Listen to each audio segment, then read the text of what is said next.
Record বৃষ্টিতে জলমগ্ন আগরতলা, বিপর্যস্ত জনজীবন, ক্ষয়ক্ষতির খতিয়ান দিলেন পশ্চিম ত্রিপুরা জেলার দায়িত্বপ্রাপ্ত জেলা শাসক অরূপ দেব।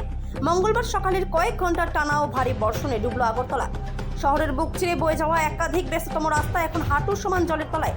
ড্রেনের ব্যবস্থার বেহাল দশায় জনদুর্ভোগ পৌঁছেছে চরমে। এই প্রাকৃতিক দুর্যোগে পশ্চিম ত্রিপুরা জেলার ক্ষয়ক্ষতির পরিমাণ এবং বর্তমান পরিস্থিতি নিয়ে বিস্তারিত তথ্য দিলেন জেলার দায়িত্বপ্রাপ্ত জেলা শাসক অরূপ দেব। এদিন সকাল থেকে দফায় দফায় বৃষ্টিতে আগরতলা, বনমালীপুর, রামনগর, বিদুর, কর্তা, চৌমোহনী, সিটি সেন্টার এলাকা সহ ধলেশ্বরের মতো এলাকাগুলিতে জল জমে যায়। ত্রিপুরা থেকে বিক্রম কর্মকারের রিপোর্ট, বিগ নিউজ বাংলা।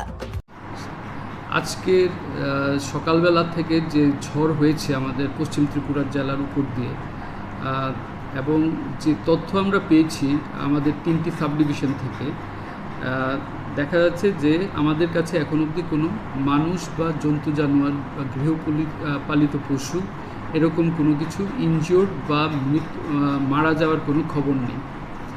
আর এখন অবধি যা হাউস ড্যামেজ হয়েছে তা মেইনলি পার্টলি ড্যামেজ হয়েছে।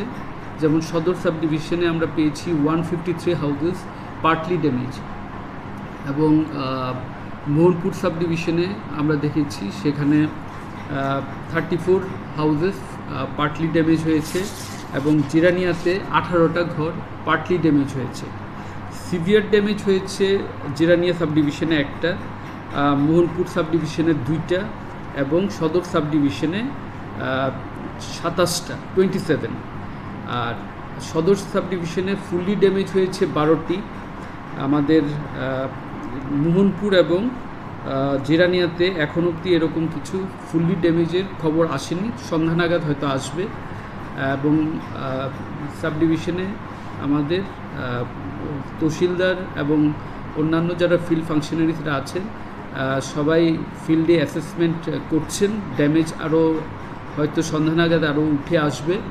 আর ডিসিএমরাও প্রতিনিয়ত খবরাখবর রাখছেন, এবং এসডিএমরা টোটালি টাচে আছেন ফিল্ডের সঙ্গে। আরেকটা হচ্ছে যে ব্রহ্মকুণ্ড সিমনা রোডে একটা গাছ পড়েছিল এবং রাস্তা ব্লকেট ছিল।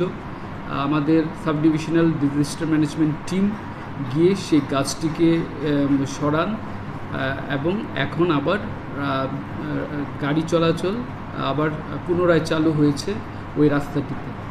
তো এখন অবধি এইটাই আমাদের কাছে খবর। কোনো বড় অপ্রীতিকর ঘটনা ঘটেছে? না, এরকম অপ্রীতিকর ঘটনা এখনও কিছু আমাদের কাছে নেই। সবাই বলেছেন মানে no injury in their sub division. কাজ চলছে, এখনও অ্যাসেসমেন্ট চলছে। মোটামুটি আনুমানিক কত বিদ্যুৎ পাওয়া গেছে? প্রায় এখন অবধি যদি আমরা পার্টলি এবং ফুললি ড্যামেজ নিই, প্রায় 40 লাখসের মতো এখন আপাতত 40 লাখ। এটা বাড়বে, আমাদের প্রাথমিক তথ্য অনুসারে প্রায় 40 থেকে 50 লাখ আমাদের ড্যামেজ অ্যাসেসমেন্ট রয়েছে west Tripura district. Thank you. ঠিক আছে।